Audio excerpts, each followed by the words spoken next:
what are some of the things that you feel like makes a good leader? Yes and no. So I believe that in order for you to really fulfill your God-given purpose, you must be in alignment with your divine assignment. I do possess leadership qualities, but because I was such a young leader, I had to learn boundaries. I had to learn not to be a people pleaser. I had to learn that in order for me to lead the people, I had to be unapologetically me, and I had to get rid of some people. Can you break down some of the core strategies you teach Yes. for building financial freedom? Just give us a few of those. So the first thing I would say is in order for you to be financially free, you must know exactly where you are and where you want to be. I understand that many people have different money personality types, but you really need to know What are some of the most common financial mistakes that you see? mismanagement, Yeah. mismanagement of funds, and just not being a good steward. But you are actually making sure that you're getting a return on your investment. And so you are investing, and you are also ensuring you are protecting your assets. I share with people before you can consider your portfolio solid, you must have adequate life insurance. What role do you think that like mindset and identity play in financial success? Mindset is everything. With my Business Women Building Wealth community, our core values are mindset, money, and movement.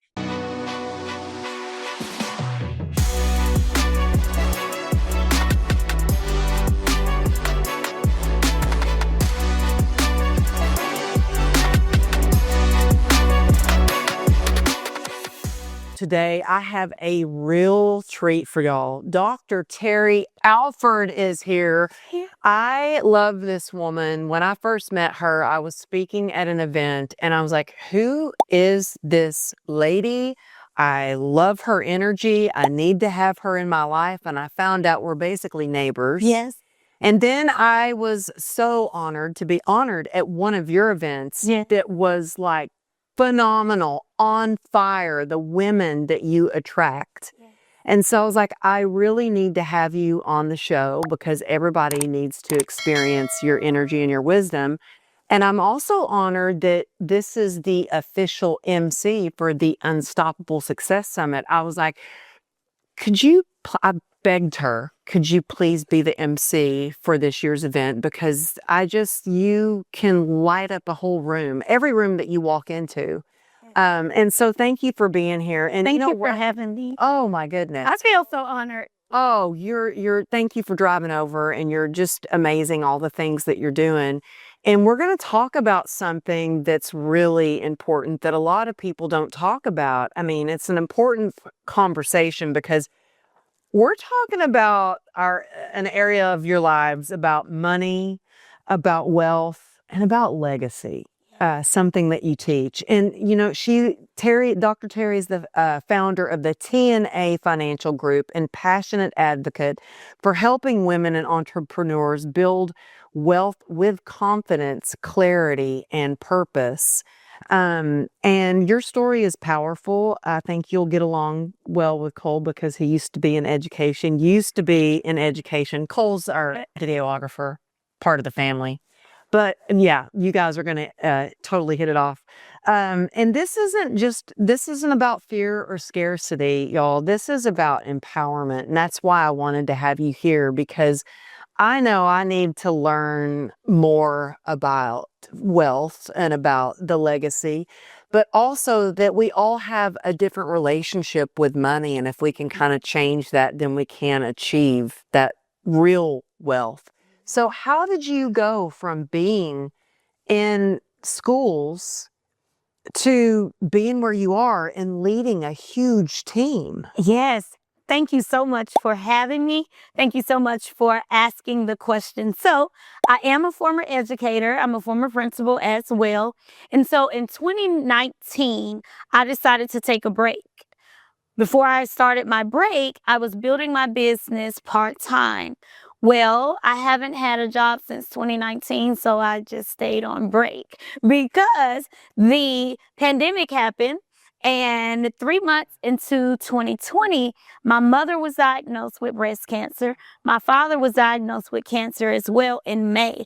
And so going to a job, going back into the schools, being around a lot of people was a very risky thing, having two parents who were high risk during the pandemic. And so prior to that break that I'm still on, I was working my business, I was building my insurance agency, and I also have my undergraduate degree in finance. And so what many people don't know is that I started in finance.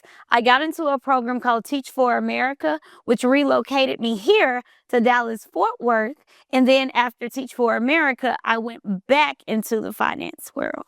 Oh, wow. Where are you from originally?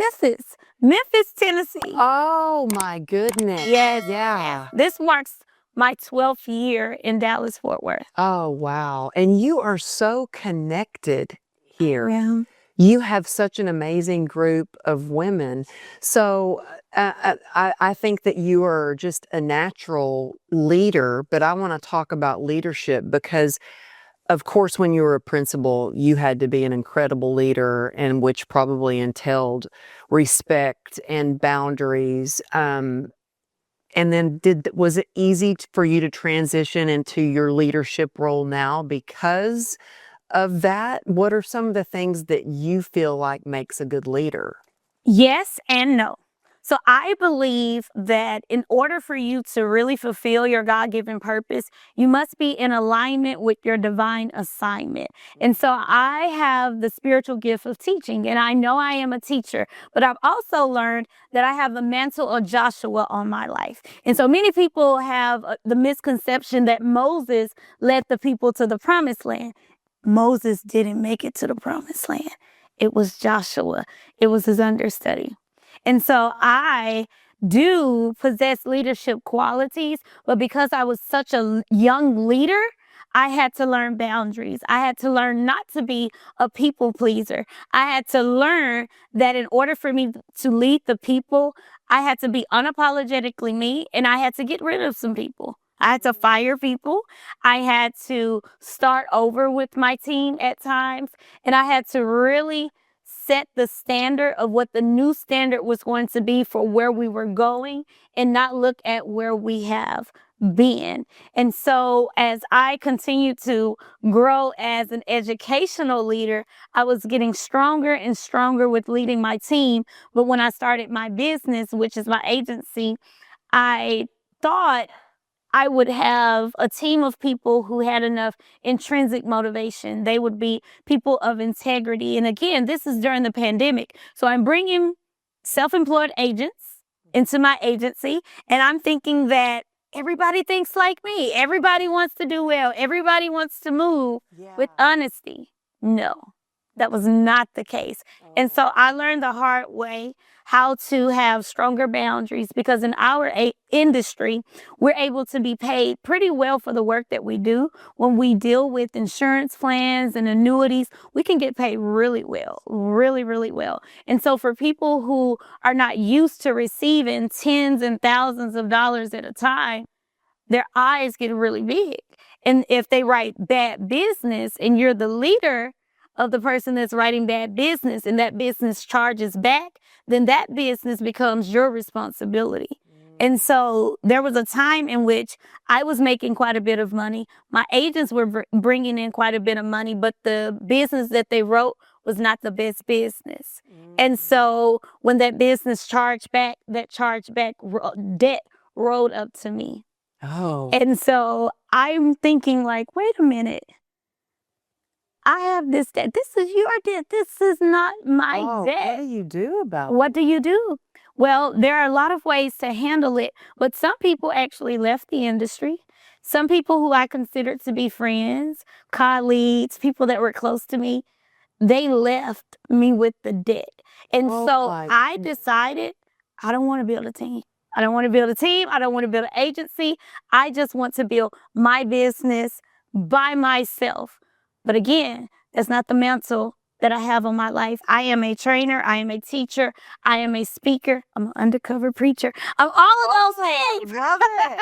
So I am not to make it be about me.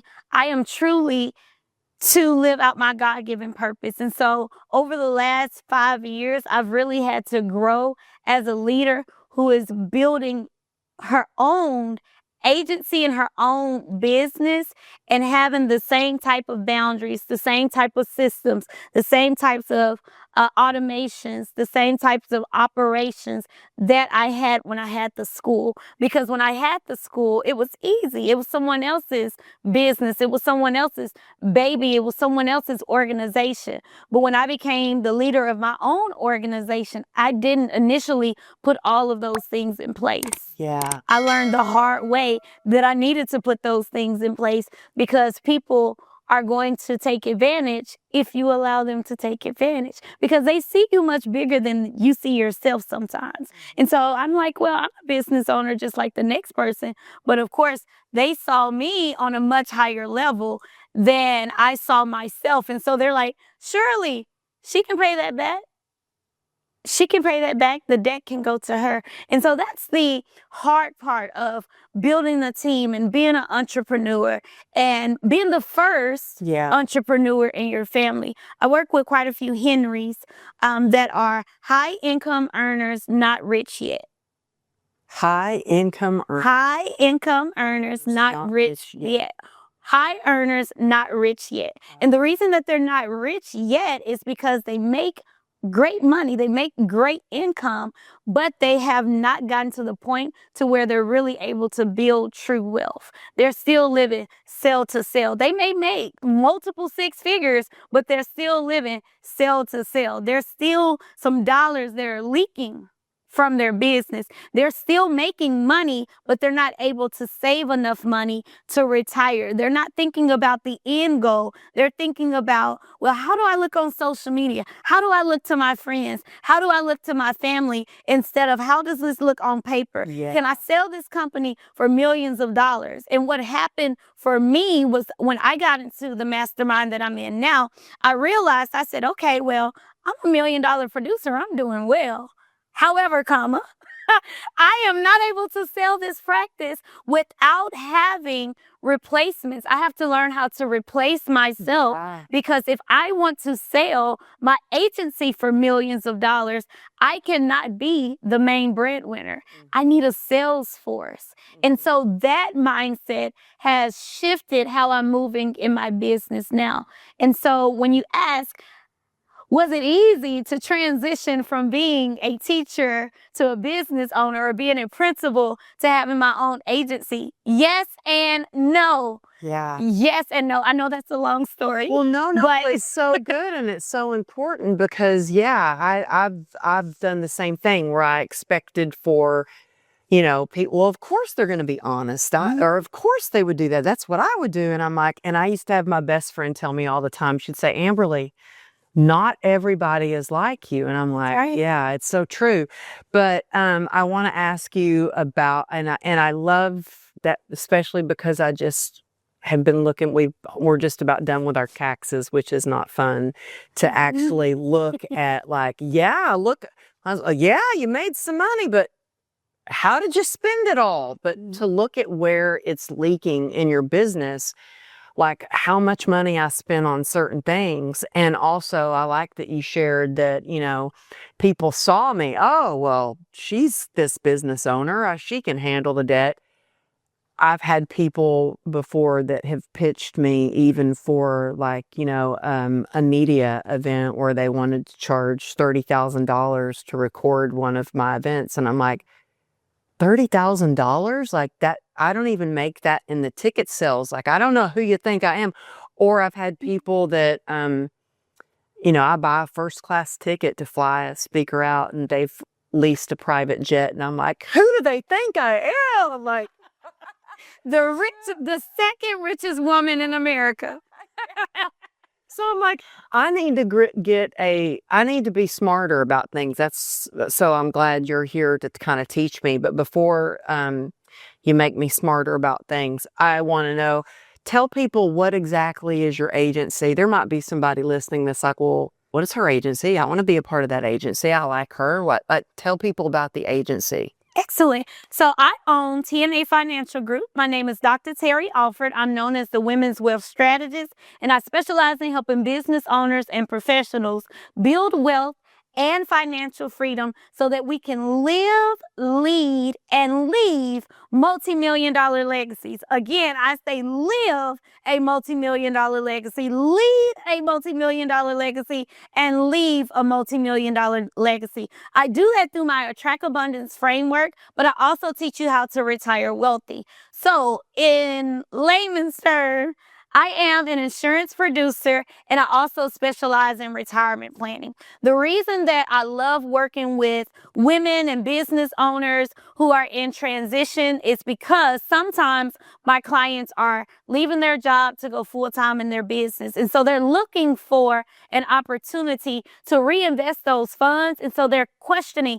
should I put some of this into an IRA, a SEP IRA, so that I can get some tax benefits? Should I reinvest this into my business? What should I do? So I love helping clients in that way. And I also work with several different carriers as an investment grade life insurance producer. So whether you are looking to get life insurance to pay off your estate and your debts that you do not want to leave to your beneficiaries, or if you're looking for your life insurance to be able to provide college or first investment funds for your baby, then I want you to reach out to me if you're interested. Now, if you're like, Terri, you do a lot of amazing things, how do I get the opportunity to work with your agency? Right now, we are looking for insurance agents. So if you have an insurance license, if you are a man or woman of integrity, and you are interested in learning how to use your life insurance license to live the life that you want and to help other people with their legacy,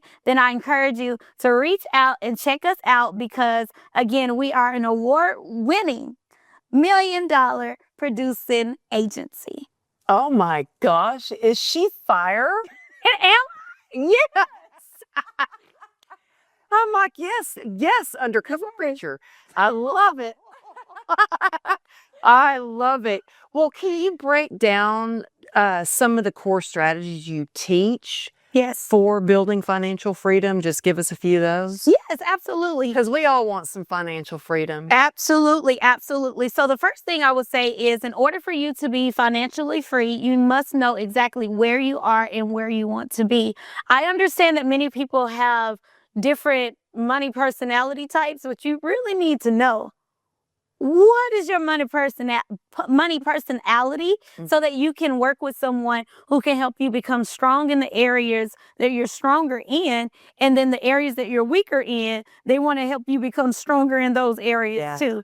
And so it is okay for you to be, let's say, for example, a giver. So I have an assessment. I can actually give that to you so you can take it, but I have an assessment that will help you discover your money personality type. And when I took the assessment, or another version of the assessment, the first time I was an overgenerous orange. You will know a tree by the fruit that it bears, right? So I was an orange, and I would overgive. I would overgive money, time, resources. I was not charging my worth. I didn't have boundaries in place. I just gave too much.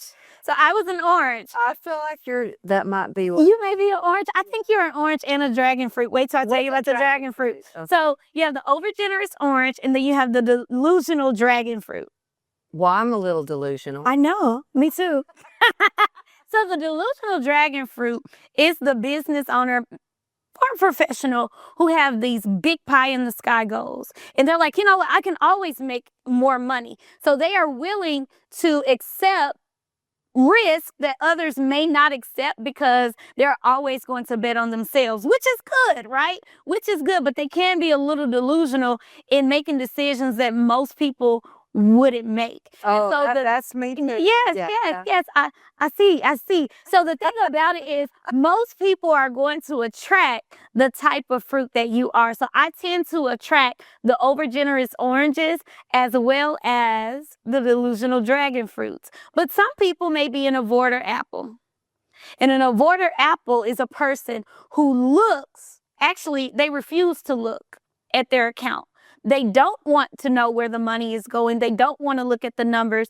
They're blind to it. They know that there's money there, but they don't want to look at it. So they constantly avoid looking at the numbers. They don't want to have a financial date night with their partner. They don't want to meet with the bookkeeper. They don't want to meet with the fractional CFO. They are avoiding it. And so in order for you to truly get your finances right and set that foundation where it needs to be, you need to know your money personality type. You need to see where you are and where you want to be. I also have a calculator that I use with my clients. And with this calculator, I ask, how much would you like to have when you retire? And let's say a client says, I want $2.5 million in my retirement nest egg. Okay, excellent. Well, I'll ask the client, how old are you now? How old would you like to be when you retire? So let's say they give me 55 as the age that they want to retire. Oh man, I don't want to retire till I'm like 95. Well, I'm going to give you an example of what happens sometimes because I meet people who are of different generations. So when I meet with millennials, I'm a millennial. Most millennials are like, I want to retire at 40 or I want to retire at 45. And I'm like, okay, well, what if you live to be 95? Yes. That happens sometimes. So what if you live to be 95 or 99 like Miss Betty White, right? Yeah. You have 50 years. 50 years that 2.5 million is to last you. Thank you. That is not going to last. You're lucky if that lasts you 10.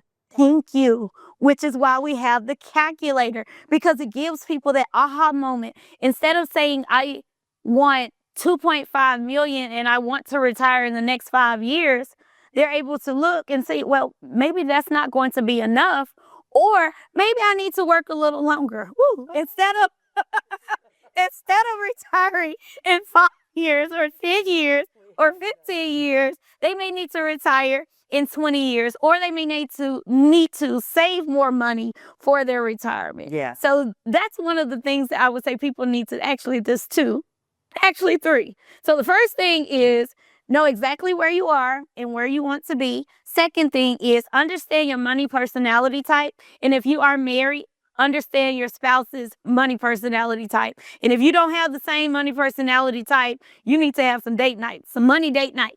Yeah, it's so true.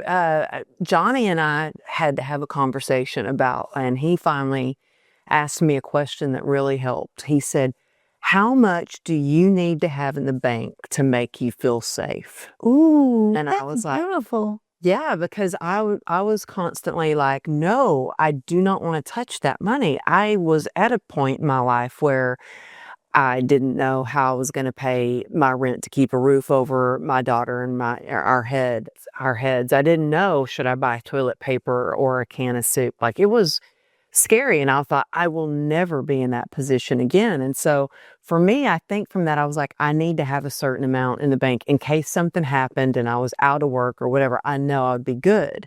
So I think having that conversation, but I love the idea of having a date where you talk about it. You know, that's really good. Yes, you can have a date, you can play games, you can do Monopoly, you can have different type of cards. Have you ever, okay, let me just say this, I'm single. Okay, I'm totally single. I work with married couples as well as singles, widows. But have you ever played games with your husband where they are like those flirtatious card games and you'll ask him questions, or maybe you're on a retreat? Talking about, I think I bought one of those card games like when we first started dating or something. It's been a long time. Maybe I should try to find some again. Yes, find some, and find some that are related to money and see what happens. Okay. Yes. Wait, we'll do it. We actually have a date night tomorrow night, so it's very exciting. Maybe I'll get on Amazon and try to find some cards. Yes, find some cards. You know what? Do you sell cards like that? I don't. I should create some too. I was just thinking, next idea for you is to create your own cards, because you already have a calculator. You've already got a way to figure out what kind of fruit that you are. And I think that you and I are both orange dragon fruits. We are. Right? Yeah. So the other one is cheap cherry, and we're not cheap cherries. No. No. Yeah. Just the sound of that. You can't even describe it. I'd be like, no. No. What is the most important first steps for someone who feels overwhelmed by their finances? Ooh, giving themselves grace. That is the first step. So financial trauma is real. Money trauma is real. I know a few moments ago you spoke about living during a season in which you didn't know where your next dollar was coming from. You didn't know if you had to choose between food or gas or tissue. Going through those experiences are real. And sometimes we have to do what we have to do to get to the next season. And so what happens when people meet with me and I ask them about their finances, they're like, well, I had, or I used to have, and they like to apologize. And I'm like, no, don't apologize for doing what you had to do to survive. Give yourself grace and understand that I'm like your financial doctor. Okay. I want to tell you, just like, you have men watch your podcast too, right? Oh, okay. I was about to say the OBGYN, you know, she said, don't worry about it. I've seen everything, right? You can't tell me anything that I haven't heard of before. Okay. Right? Yeah. I'm the same way. When people come to me, I'm not going to judge you based on what you think you should have. And so you should give yourself grace. And even if you do not work with me, find someone that you can work with, but understand we are all on a journey. You're not going to figure it all out in day one. On day one, Rome was not built in a day. And if you have made some financial mistakes, learn from those mistakes and start again. Start afresh. I meet with women who have been divorced. I've met with people who've lost their businesses. They had $1 million businesses, $1 million companies, and have to start all over and figure out what they're going to do next. So give yourself grace. I think that's the most important first step, because you shouldn't try to be someone you're not. You shouldn't beat yourself up. This is one of the reasons why we see a lot of highly successful people succumb to addictions, because they're trying to numb the feelings that they have because they didn't forgive themselves. So before I give you any other step, the first step is giving yourself grace. Yeah. What are some of the most common financial mistakes that you see? Mismanagement. Yeah. Mismanagement of funds, and just not being a good steward. Not being a good steward. And being a good steward doesn't just mean, oh, you're budgeting and you're being tight, because of course if you're being tight, you can be considered a cheap cherry. But you are actually making sure that you're getting a return on your investment. And so you are investing, and you are also ensuring you are protecting your assets. I share with people before you can consider your portfolio solid, you must have adequate life insurance. If you do not have adequate life insurance and you become ill with a critical, chronic, or terminal illness, you're going to have to tap into those other investments. Whereas someone else who has the accelerated living benefits life insurance, they can pull money from their life insurance policy and keep their other investments going and growing. You don't have to go into debt if you become ill, if you have adequate life insurance. So that is the foundation. You should have life insurance on yourself, on your children, for your spouse. If you are a business owner, you need it on your key employee. If you have your own organization, if you are a spiritual leader, if you're a pastor, your church should have life insurance. Oh, yeah. If you're a first lady, you need life insurance, because if you are no longer the first lady and there's a new pastor, a church leader, then guess what? The church may not take care of you the same way that they took care of you when you were the first lady.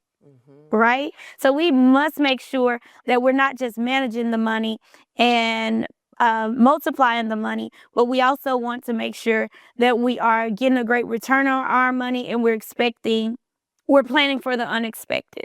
Yeah, that's, I learned the hard way with that, because it was after my motorcycle accident where, I was in a coma and my husband couldn't access we have separate bank accounts, and he couldn't access. Now we don't. Now we have the same. But when we were married before my accident, we didn't. And he couldn't access my account to pay some bills. And so I got life insurance. We got a living trust. We got set up completely. It was a wake-up call. So let this be your wake-up call to reach out to Dr. Terri and have her help you with the finances, because it is so important.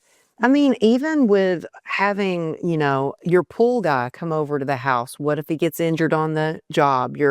It's so important we are like big on being overly insured for everything. My husband is like Mr. Safety and wants to always have that, make sure we're insured for all of that. I love that. Sounds like he wants to have an emergency fund or the emergency fund. Yeah, for sure. Mm-hmm. What role do you think that like mindset and identity play in financial success? Ooh, a big part. Mindset is everything. With my business women building wealth community, our core values are mindset, money, and movement.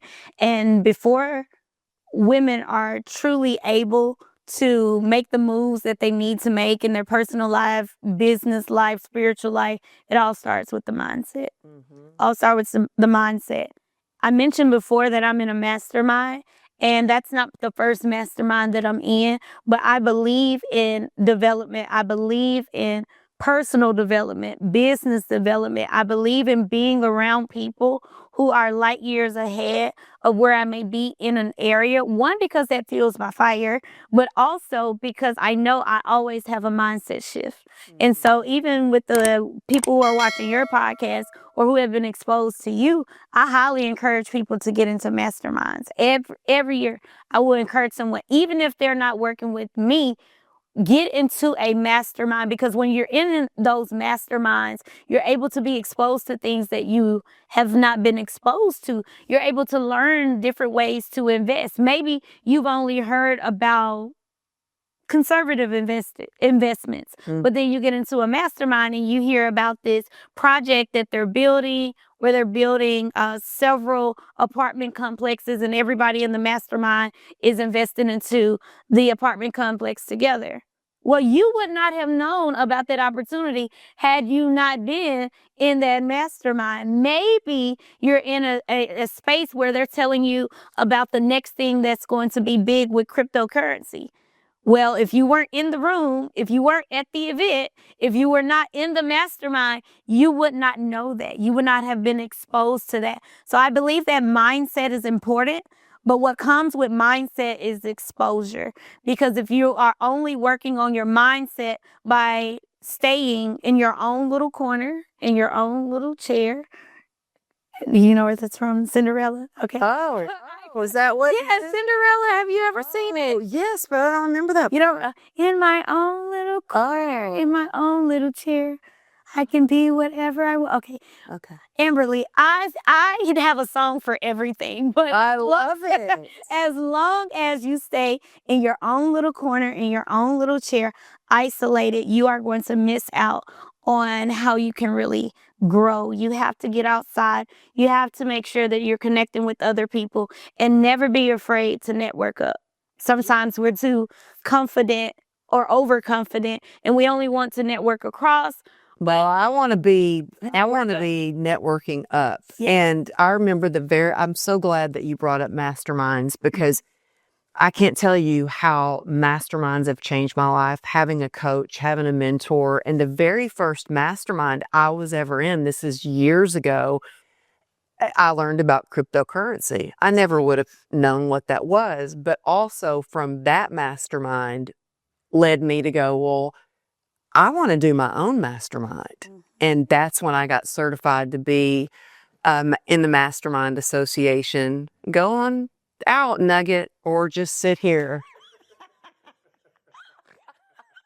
We have Nugget is actually the mascot of the Unstoppable Success Summit, and I guess she is now of the podcast too.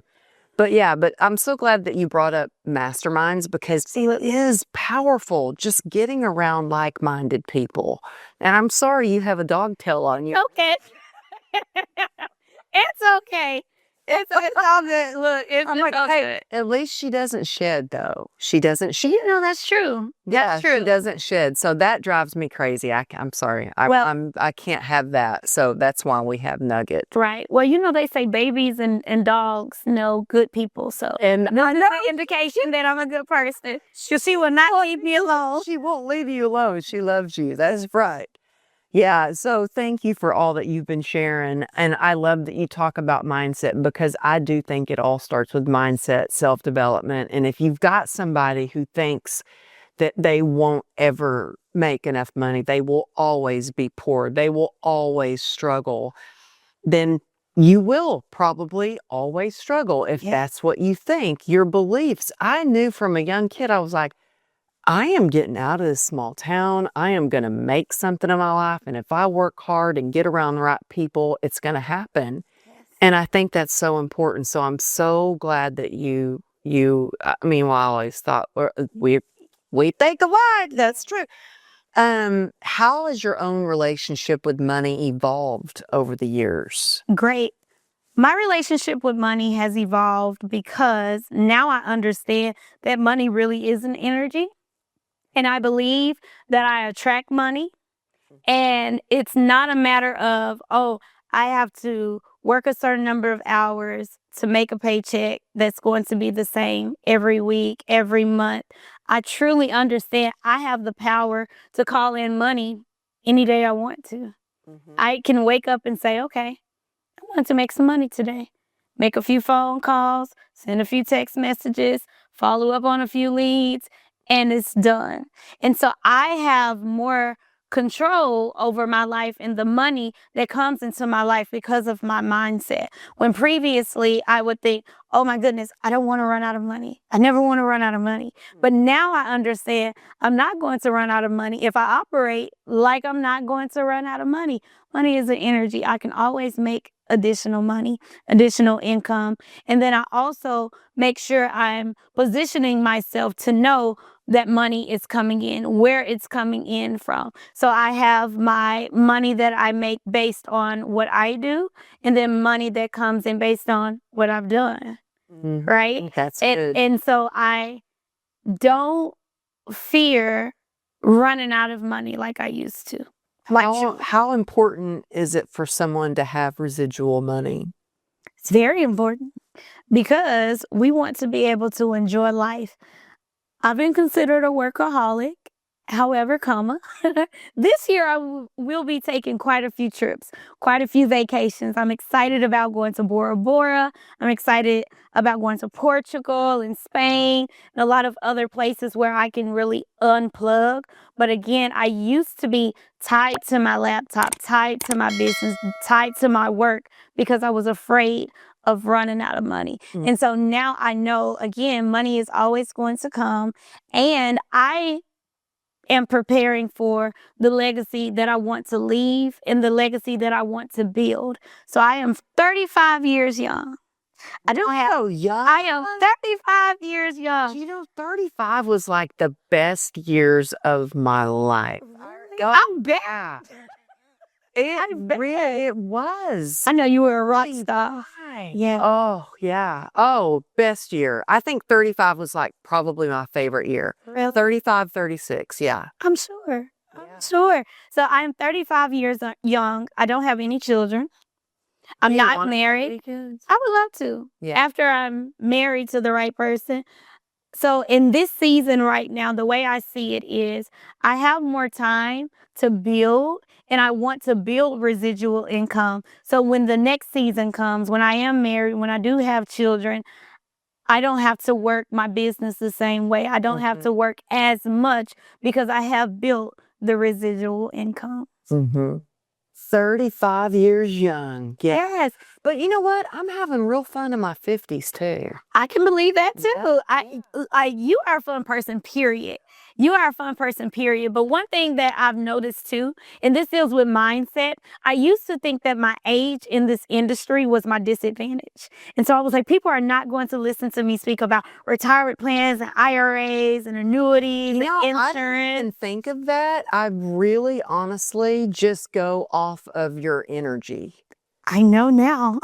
I've evolved and my mindset has shifted, and I've realized, one, it's not my age that's attracting or distracting, but I've also realized that my age is actually giving me the competitive advantage, because I do have friends that are 20, 30 years my senior. I have clients that are 20, 30 years my senior. And so if they're thinking about their children and their grandchildren, if the Lord says the same, I'm still going to be here. So I can say, your grandmother set up this $1 million baby plan for you. Your grandfather wanted you to have X, Y, and Z. I was there. Look at us then. So I realized too that a lot of times the things that we think are our disadvantage is the actual thing that is our advantage. Yeah, and I used to think like, oh, because I do all these speaking events, and a lot of times I'm the oldest one, like the speakers are in their 20s, 30s, and I'm like, oh, my daughter's your age, and now I look at it as, oh, but I have so much wisdom from life experience, not saying I'm smarter or anything like that. Wisdom is just from the life experience that I've had with so many years. And so that gave me a little bit of, it was allowed me to give myself a little bit of grace. Absolutely. In that. And so, wow, you're doing amazing things. But I also think, do you think that, you being younger, having clients that are older, or even people in the industry that are older, you can kind of think out of the box and think of these new, improved ways of doing things? Absolutely. That's also what gives my agency a competitive advantage, because most people in our industry, they buy leads. We don't buy leads. We don't buy leads. We don't door knock. Everything is through organic marketing. Wow, you don't door knock. We don't door knock. We don't do mailers. Wow. Everything is through organic marketing. We attract abundance. Yeah. Yeah. How often are you holding events? Ooh, that's a trick question. Because so I haven't even was fired. Thank you. So, can I just tell you something? Yes. Because I didn't get to tell you this. Yes. So, I had done a keynote in an event earlier that day, and I was not feeling great with the complex regional pain syndrome. Sometimes if it's really painful, it just kind of drains me. Yes. Wasn't feeling great. I was just getting over, what's it called when your inner ear's off and you get dizzy? Vertigo. Yes. Thank you, Cole. Vertigo. So I was like kind of out of sorts, and the group of people I was talking to, the energy was just so low. I could feel the pain in the room. Like, Wow. so I left there, and my friend was with me. She goes, we need to just get you home. And so I went home, laid down. As soon as I walked in the door at your event, I was like, I feel like myself, like I'm in the right place. Like the energy of your event, the women at your event were incredible. So they're calling you now. They are. Yes. That's powerful. And so, the energy at your events, the women are just incredible. Thank you. So when you mention the event and you tell us about your experience, it really does warm my heart, because that's one of the things we really wanted. We wanted people to come in and feel loved on, feel appreciated. Oh, it feels like everybody's so welcoming and loving. Yes, yes. And you've been so incredible. I've watched you from afar and up close, and you have inspired me so much. And you've inspired women in my organization as well. And so I just wanted you to feel special that night. So I'm so glad I was able to honor you that night. Aww. And we are having our next gala and conference in October. So we do the Attract Abundance Conference and the gala every October. So those events are our signature events, but I also do some private events as well. If I am in different cities, sometimes I'll do private meetups for women who are part of the Business Women Building Wealth community who are in other cities. And then I also host private Retire Wealthy events, and those are invitation only. So I typically have some type of event happening every month, but my large scale event is October. How many people are you expecting in October? About 100. About 100. Yeah. And then the other events, the private intimate events, we have about 12 to 14. So those are really intimate. With all the commotion and everything going on and our mascot Nugget, I just have a few more questions, just a few more fun questions. What's something people would be surprised to learn about you? Ooh. Okay, fun fact. I'm going to spoil it for you all. Most people who see me online, who've never met me in person, they think I'm taller. I'm only 4'11". Are you 4'11"? I'm 4'11". Oh, wow. But you know what? I think it's your personality, Exactly. energy. Yes. Yeah, and do you have a personal motto that you live by? Just have an attitude of gratitude. Yeah. Just have an attitude of gratitude. I'm living far beyond my prayers. I live an abundant life. I've been my own boss for 6 years. I'm free. So I'm too blessed to complain, right? Just have an attitude and live a life of gratitude. I love that. Yeah. I love that. Me too. Practice gratitude every day. Yes. What book or resource has influenced your financial thinking the most? Ooh. So I read a book called The Retirement Miracle, and it by Patrick Kelly, and it first really helped me understand index universal life insurance policies and the structure of those policies and how those policies came about and how they can be a tax advantage vehicle for retirement. So I love that book. I also read The Psychology of Money. Okay. That I book, don't have that book. you don't I've have heard that it's one? really good. It really is. And what I love about it is every chapter is different and the chapters are not connected to each other. And Oh, so there's it's like a mini book inside of a book. Yes, yes. It's one of my favorite books to read and reread because when I read it, I'm in a different headspace every time I read it. So I may read it now and pick up something that I didn't pick up 2 or 3 years from now. So I like those 2 books. Oh, I like that. I like books like that. And in fact, actually, the 12-step, the big book, and the 12-step of recovery. Okay. Every chapter is like that's what it makes me think of. Every chapter is like you could just take that and it could be like a small book and it's different. I've read it over and over and over and over. And every time I read it, I always get something different out of it, or I'll read something, oh, this is like I'm reading this for the first time because I'm in a different area of my life. Yes, Yeah. yes. And when you said big book, I thought you were about to say the Bible. Well, the Bible has another one too. Yeah, the Bible. Too. Yes, it So speaks about money Yeah. more than most people know. I think it's 2,200 times money, possessions, and wealth is mentioned in the Bible. Wow.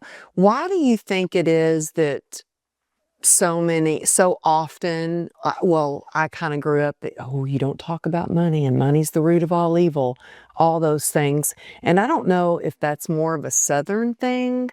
Why do you think that is? Do you feel that that's changing to where people aren't?